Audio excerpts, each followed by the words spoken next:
Menelik wa kwanza na pete ya Sulemani.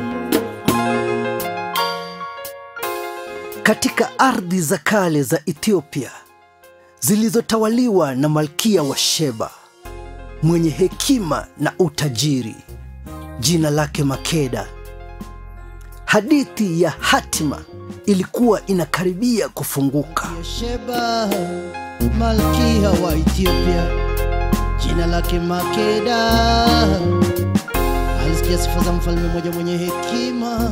Akiwa maarufu kwa hekima na utajiri wake, Malkia Makeda alisikia kuhusu hekima isiyo ya kifani ya mfalme Sulemani wa Israeli kutoka kwenye hadithi ya ndege. Akivutiwa na kushangazwa, aliamua kumtembelea akibeba zawadi za hazina kama vile dhahabu, fedha, viungo na manukato ya kigeni. Kwenda kumtembelea mfalme mwenye hekima, mfalme Sulemani, mwana wa Alipofika Yerusalemu, Malkia Makeda alipokelewa na mfalme Sulemani kwa heshima kubwa. Mazungumzo yao yalichukua siku kadhaa, yakiwa yamejaa majaribio ya hekima, mijadala kuhusu utawala na kushirikiana maarifa makubwa. Wakiwa wamevutiana na akili za kila mmoja, mfalme Sulemani alimshawishi Malkia Makeda na kumtongoza na kufanya naye mapenzi. Na Malkia Makeda akajikuta mjamzito na mtoto wake. Sulemani akamzimikia Malkia Makeda, kafanya naye tendo la ndoa. Malkia akapata mimba.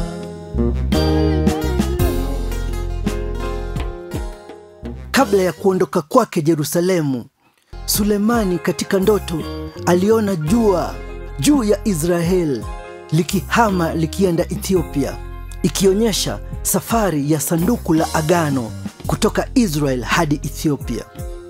Na kama ishara ya muungano wao, mfalme Sulemani akampa Malkia Makeda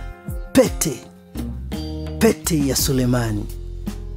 Malaika wa Mungu kamwambia mfalme Sulemani amwite mwanae Menelik, ina maana mwana wa mwenye hekima.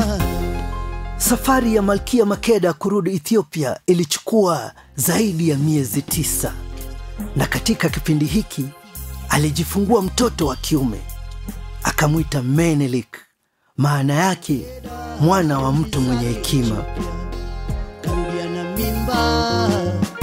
Baada ya miezi 9, kijana Menelik kazaliwa, mwana wa Daudi,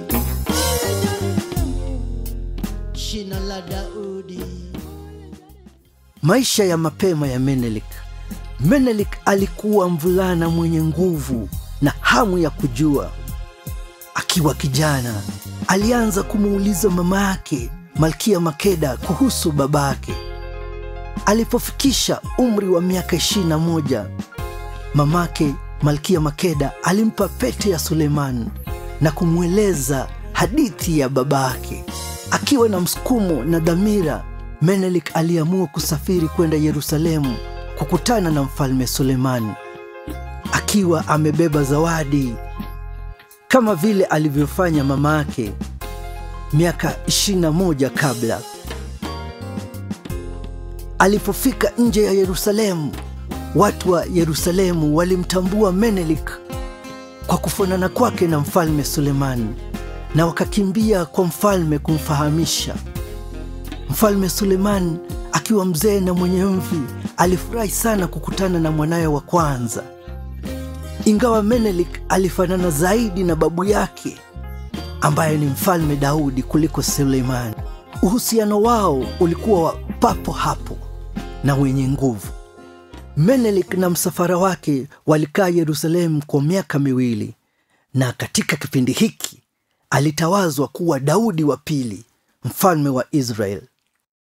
Licha ya hamu ya mfalme Sulemani kwa Menelik kubaki na kurithi kiti cha enzi cha Israeli, Menelik alisisitiza kurudi Ethiopia kurithi ufalme wa mama yake. Tena Menelik aliamua kurudi zake Ethiopia. Mfalme Sulemani akawa na huzuni. Kurudi Ethiopia na sanduku la agano.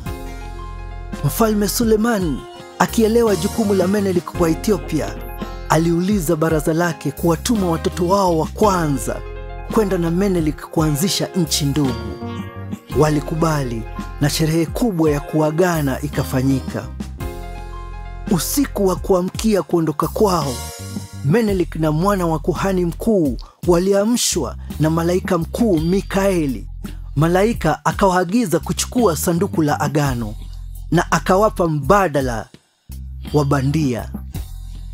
Asubuhi iliyofuata, sanduku la agano mikononi mwao, Menelik na watoto wa kwanza wa Israeli waliondoka kuelekea Ethiopia. Sanduku likiruka mbele yao liliashiria utimilifu wa ndoto ya Sulemani. Jua juu ya Israeli lilihamia Ethiopia. Huko Ethiopia, Menelik alianzisha ufalme wake, akiwaingiza watoto wa kwanza wa Israeli katika mahakama yake.